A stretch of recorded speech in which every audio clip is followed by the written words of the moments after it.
Okay, so now we did all this great lunch stuff, and so when we go back to school, which hopefully someday we'll all go back to school, we got to make our lunches. So I like using a bento box for our lunches because it allows us to get lots of different compartments to put lots of different colors in it. So this is one type of bento box.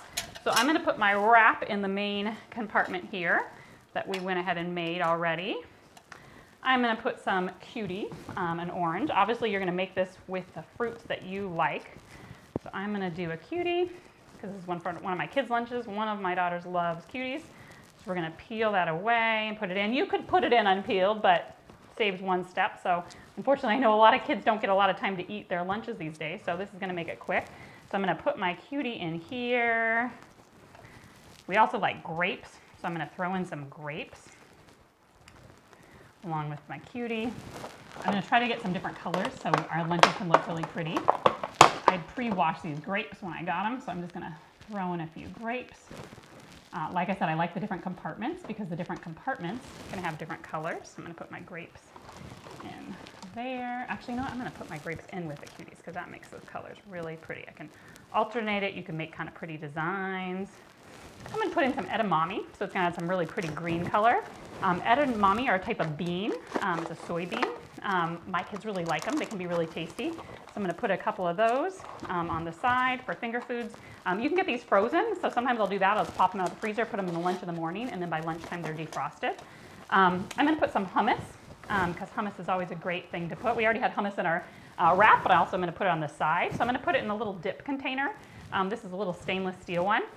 You could put it straight in. You could also put a lid on it if you're afraid it might spill. Or if you have a runnier dip, you could put that in and put the lid on. I'm going to do some baby carrots. So great because they're super easy. They're ready to go. So I'm going to put in a couple baby carrots here on the side.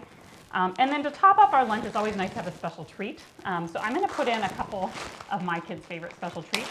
I'm going to do some chocolate chips.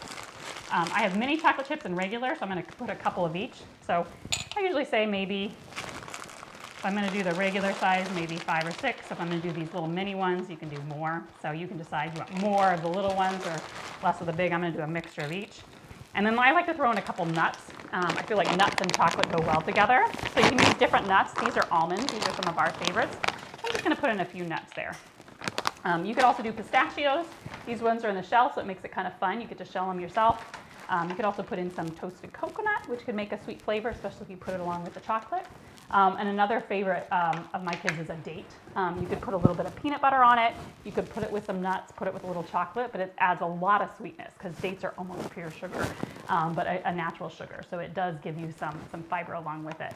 So lots of ways to do it, but it's kind of fun. You can mix and match and make your school lunch look very fun and colorful. So you can kind of see what this might look like. Pull it up, and there we go. We're ready to go for school.